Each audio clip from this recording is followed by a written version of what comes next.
Thank you for watching RooTV.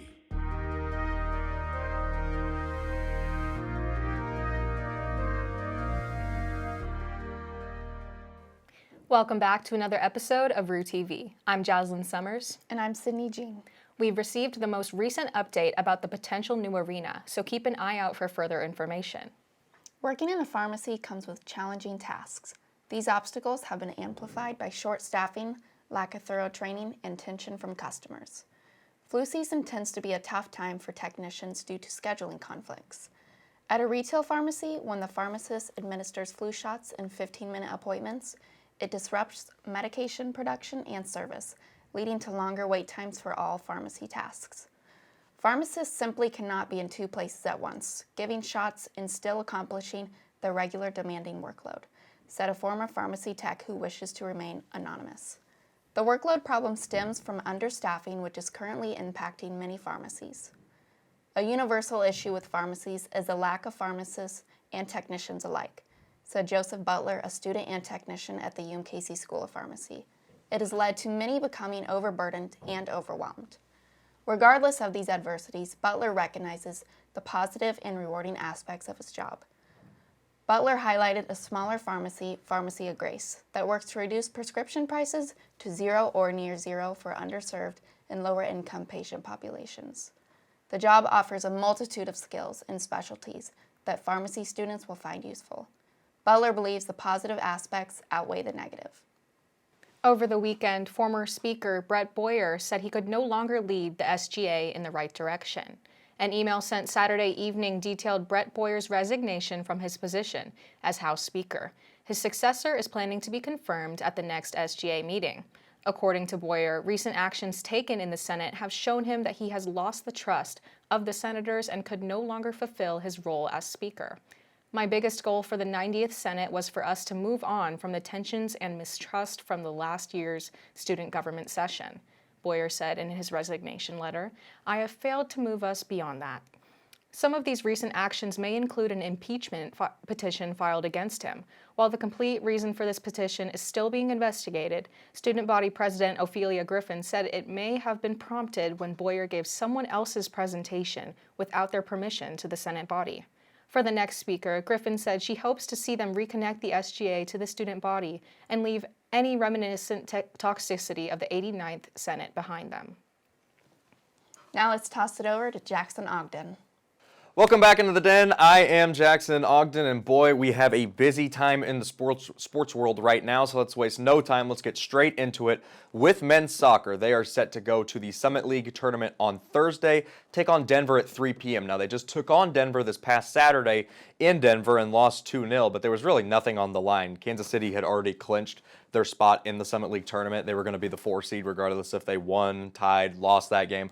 So you don't take too much into that game. Kansas City will have a rematch with them this week. Should be a good one. Last year, Kansas City made it to the Summit League championship game. Obviously, they're hoping they can do that again. Volleyball got a huge win against Denver last week on Saturday in a 5-set thriller. Now they're set to take on North Dakota and North Dakota State on the road this week before coming home for their final regular season match of the year against St. Thomas on the 15th of November right here at Sweeney. Well, it is officially basketball season, and women's basketball has already got underway. They beat Bradley 73-66. It was a really good game. I was there calling the game. If you want to hear the games live, tune into RooTV. We do live streams every single game, men's and women's, so make sure you tune in for that. But yeah, it was a really good game. A lot of new faces. You had a lot of shooting from people like Contreras, from, all of the shooters that came to the team. Really good effort. They're traveling to UTEP on Saturday to continue their non-conference schedule. Moving on over to men's basketball, they're set to play St. Mary at home this Saturday at 7 p.m. at Sweeney Center. Make sure you go out and support them as they're getting their season underway. All right, the Chiefs picked up a big win in Germany, and I was about half asleep the entire game. Very, very early kickoff, 8:30 in the morning. I was like, we're up 21-0? Cool. That's basically how my morning went, and then the Chiefs kind of played around for a little bit. They always like to do that, but the defense came through in the end, getting a crucial stop versus a really good Dolphins team to win the game 21-14 and improve to 7-2 as they head into the bye week before they take on the Philadelphia Eagles on Monday Night Football coming out of the bye. It's going to be a really, really good Super Bowl rematch. That's all I have for you today. As always, go Chiefs, go Royals, and Roo up. Hello, everyone, and welcome back to another episode of The Roo's Closet. I'm your host, Gabe Rocha. Now, before we get started, I want to take this moment to say that every single person has their own sense of style. Whether that be jeans and a hoodie or pants and a blazer, this program is about promoting self-confidence and exploring fashion as a means of self-expression. If that sounds good, let's get into it.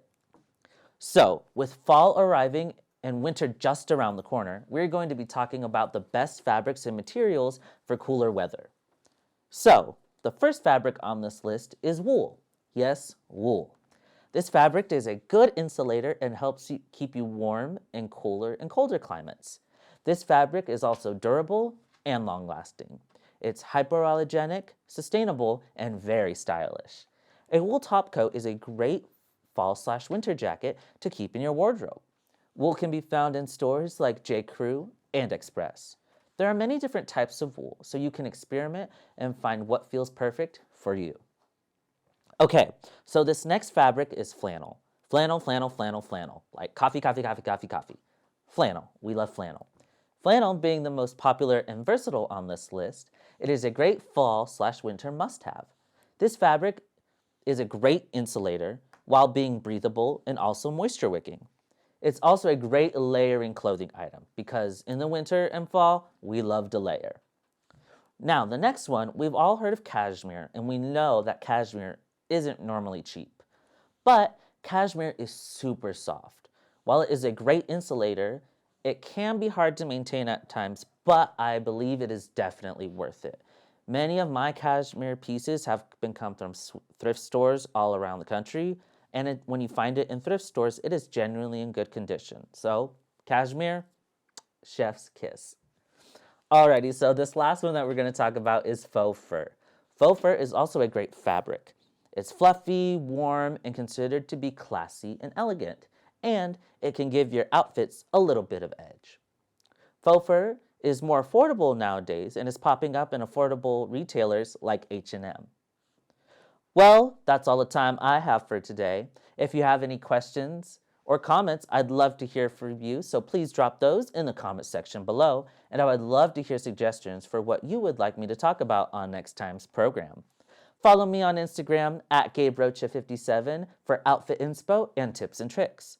Thanks for watching. I always appreciate it. After all of the speculation and debates over the 5-acre plot of land at 51st Street and Brookside Boulevard that could possibly include housing, retail, and a new arena, UMKC has officially halted the request for the proposal process.